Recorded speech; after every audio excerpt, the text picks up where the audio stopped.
that the operatic jargon, but it's more a jargon than an actual language. The operatic jargon brought the pronunciation of Italian way more backwards and deeper than it actually is. But Italian is naturally very forward. We don't say ora, we say aura, aura.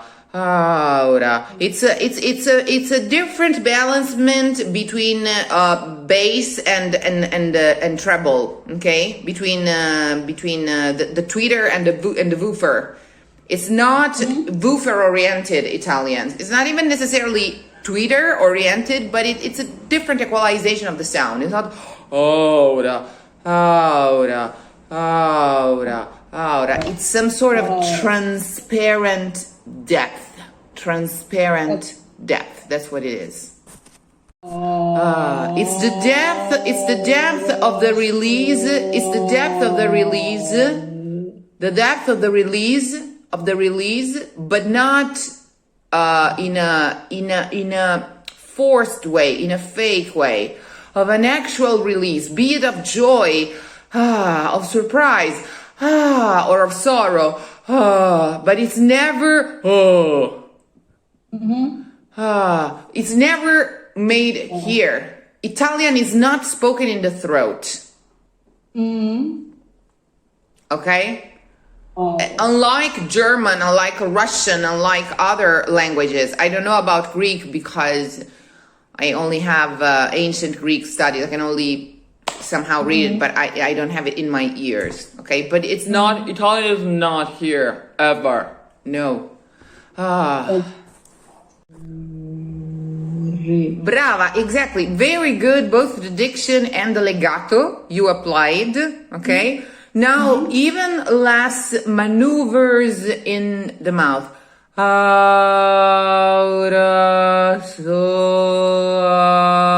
Make sure that your lips are soft at all times. You could even be moving them around and the quality of the diction wouldn't change. Aura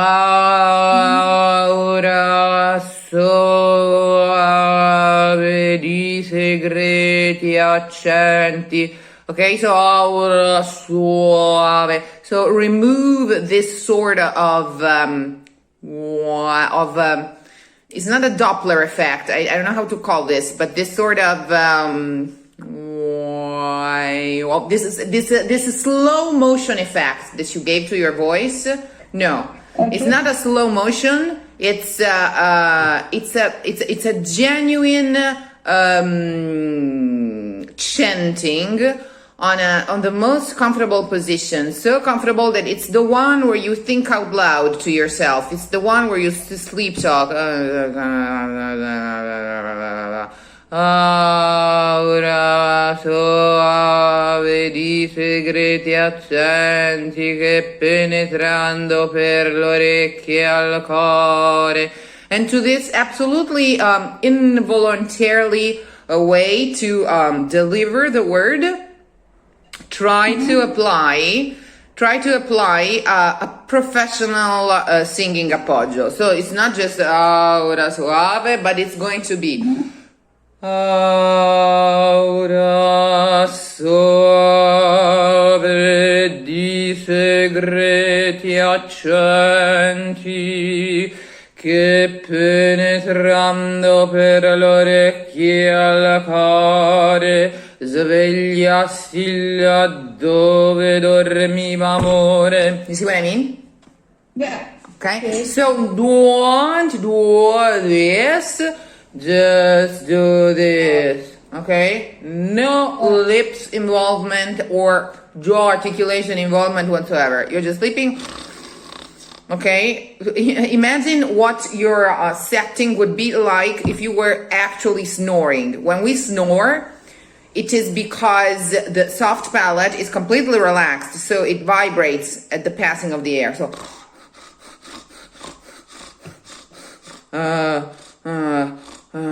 okay? Find that position and go for it. Anti-economical, this moving of the jaw, aura soave, other than physically touching the waves and affecting pitch, the singing, and so on, is deeply anti-economical. Aura soave di segreti accenti.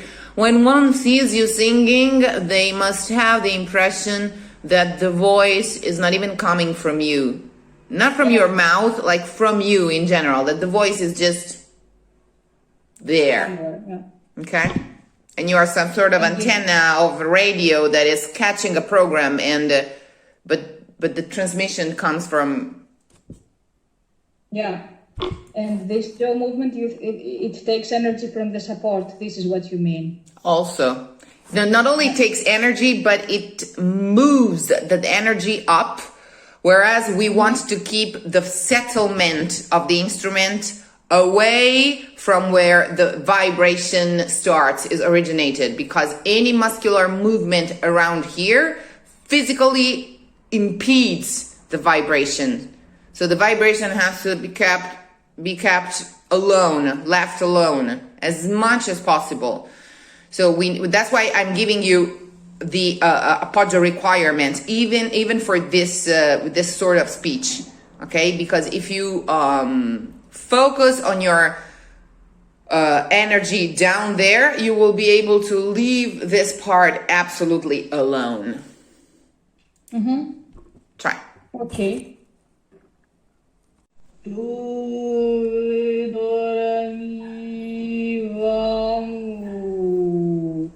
Brava, bravissima. Keep going. Svegliasti. Stila, tu vedora mi amore, per te respiro e vivo. Same exercise, same second run of the same exercise. But now, instead of the sleep talking position, we will pick an actual pitch that is in the middle low register, like tops, something like that.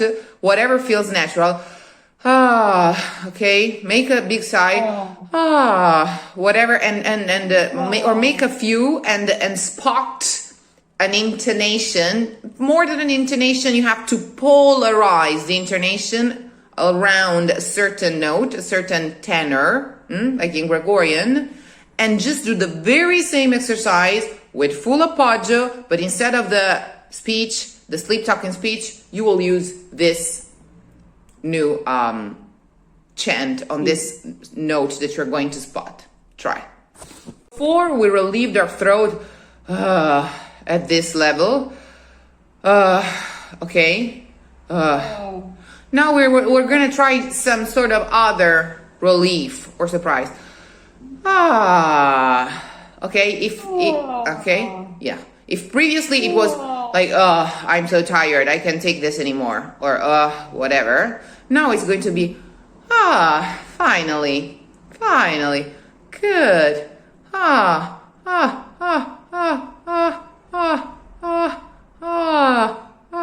And then you can either stop on or go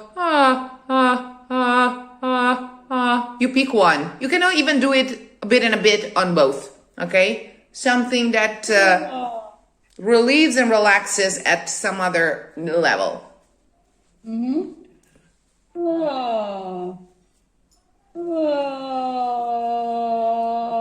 Approach the sung part. You don't have to approach it directly. After this second run on a higher pitch, you can start doing hybrid renditions of the piece, which means half spoken, half chanted on a medium low note, and then half in the actual pitch without giving you actual pitch with the keyboard. You'll get there. That's a further step. Okay. So try to mix all these ways to render the text so that they benefit one another.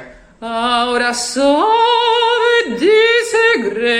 whenever you feel that you start pulling, okay, that you start pulling, you go back into the chanting or into the sleep talking, and you balance whether or not, or when you start feeling too deep, you will go to the chanting, and so you start melting them together.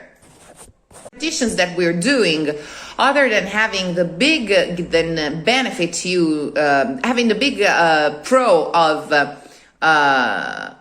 teaching your body comfort. Okay, and once you have learned comfort, you will not go for something less comfortable. You will stay in the comfort. Also have the enormous advantage that by the repetitions, you start memorizing the text better. So they help memorization, okay? Once you know, once you naturally know that you know it, okay, that you have it, that you own it, naturally you will start singing it. So let's start inserting fragments of the actual melody, but without forgetting what the benefit we did. Now I'm asking you to do it in a row, but when you study a piece, you will not do all of these steps in one day, okay? You will do first one. So now during the lesson, we're doing it all together, but naturally on a piece, it's better to separate and give time to the brain to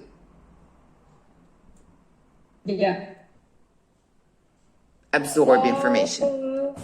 The legato improved immediately. You just let go of your lips and the legato improves. That's the magic of Italian. Italian is a language that can be spoken without moving your face and your lips.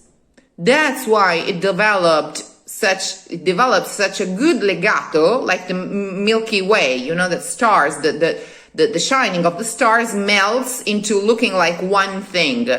That's the peculiarity of Italian, that you don't have to chew it. It doesn't come in small packages. It comes in a constant buzz, because you don't have to move your lips or jaw to make it. So you always have this constant buzz, upper buzz, that you never break, that make the legato, which is why we gave birth to the operatic singing, okay? It comes from this natural attitude of Italian of not needing any muscular implication when being produced.